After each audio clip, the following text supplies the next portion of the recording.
I'm stood here with Perks coming in as the mid laner, and first off, Perks, well, that was an extremely strong start to your campaign on the LCS stage. First off, that was basically like a snowball win. What went so well in that game for you guys? Well, I got a kill mid, so I could have pressure mid all game, and of that I could roam top or bot freely and invade enemy jungle, and ever since then we just snowballed. So how do you feel like the team synergy is right now? Because you guys had a lot of roster swaps when you were in EUCS, and now you've got the Korean guys coming in as well. How is the communication for you on stage? Well, communication in game is pretty simple. Discussions, there is some misunderstanding because of bad English, but in game we are really good, so I like it. Would you be able to expand upon that? So in the gaming house, when you guys are playing, how is it like communicating with the Korean guys? Do you have to sit down and like explain it a little bit easier in like simple terms, or do they generally get like league terms? Well, sometimes we just talk a bit slower or translate on Google Translator, and yeah, we understand each other. Okay, so also one last question here.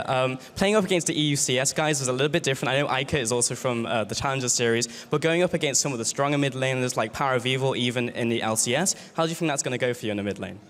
Well, I think that I can match up with every mid laner in EU, so I'm confident. Oh, confident words. Thank you very much, Perks, and excited to see more of you on the LCS stage. We're going to send it over to the analyst to take a look at that game. Thank you very much. Perks. I was going to say, oh no, I ruined my own pun. I was going to say, one of the perks of experimenting a lot with your roster is picking up some gems in the process. And it were, well, a couple of the new players that have really shown what they can do here in their first game for Gamers 2. Of course, we heard from Perks there, but Trick as well, and some interesting picks coming out as well.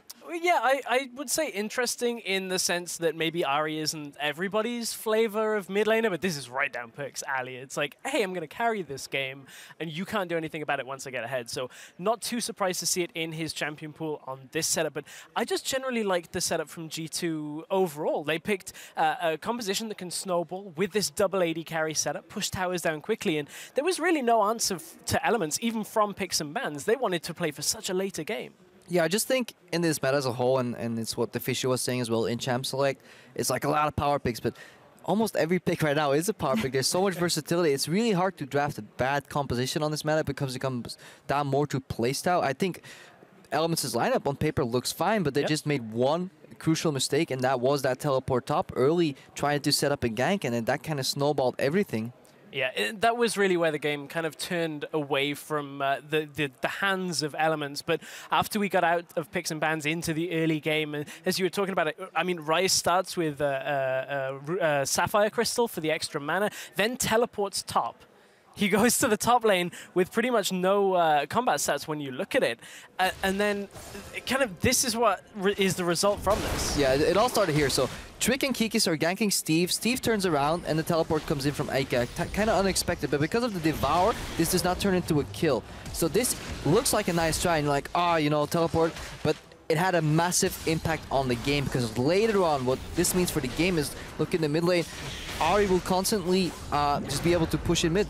Yeah, and this is two plays that happen simultaneously. Elements were focusing on that flash being down from Kikis, and right at the same time, almost 1 versus 1 in mid. You can see Graves is there for pressure, but Perks manages to get it. He's not quite level 6 even at this point, but Ignite plus the damage, flash forward. This is the presence that Perks was talking about in the interview there, is able to just take out Rise before this game even begins. Yeah, it's a trickle-down effect. You know, Aika helps the top lane gets ahead and gets a gank, but Perks on the one of the more substantial roles in the metagame right now, which are AD carry and, in my opinion, mid lane, he gets ahead. So I think Aika kind of shot himself in the foot by teleporting top, because especially in a low mobility laner like Rise, that requires a lot of ramp up time. Yeah, once a long extended laning phase, losing your tower this early, getting camped in the process, just it's really rough. And then the snowball just started happening in Gamers 2.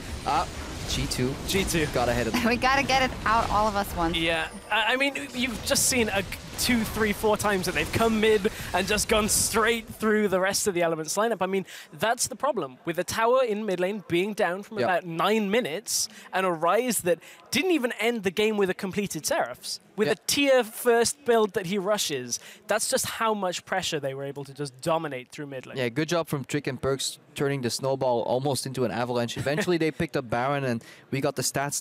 The Baron power play was 6,000 gold, 5 towers and 2 inhibitors. Whoa. Yeah, so they Well above And the average. And the Nexus, I believe. No, not the Nexus. That came later, but they had just 6,000 goals off that Baron when they were already so far ahead. It was just, yeah, a massive stomp. And that is one of the things to judge one of those newer teams by, because with a lot of individual talent and good moves early game, you can get that lead. But a 26 minute and 5 seconds finish time in your first game in the LCS, that is something to build on for G2. Oh, absolutely. Absolutely something to build on. That is a very important win for G2. When you look at these teams we're expecting for the middle of the pack, they pretty much have to win against the teams that are bottom of the table. For Elements, this is a fairly disappointing result because this is a crucial game when you look at the build towards playoffs. Yes, we're in week 1, but it's these games against middle of the table teams that if you want to avoid relegations, you absolutely have to win. Yeah, for Elements, I don't think it's a building towards playoffs. It's just trying to not get relegated, honestly. For G2, they play Elements and Rocket in their opening week. They are actually expected to go 2-0, and it could be a massive boost for their already high confidence. So good things may actually happen for this roster. Very, very good start for G2. Now, before we take a break, we're excited to announce that Challenger Nidalee goes live today in client to celebrate the kickoff of the 2016 LCS season. So be sure to check it out. See the splash art there. Really, really cool. And when we return, 2015 Worlds contender H2K takes on Giants, so don't touch that browser. We're on to the Riff for the second time in the Spring Split 2016. Really, carry on. Trick is going to go down. Burst, guys. With the collateral damage, Kikis is in amongst 3 members of Elements as Steve gets dropped. It's Emperor that gets the call. Baron power play has been exceptionally good. Oh, they got the perks. Grand Challenge comes out. They have got perks and the shutdown goal that goes with it.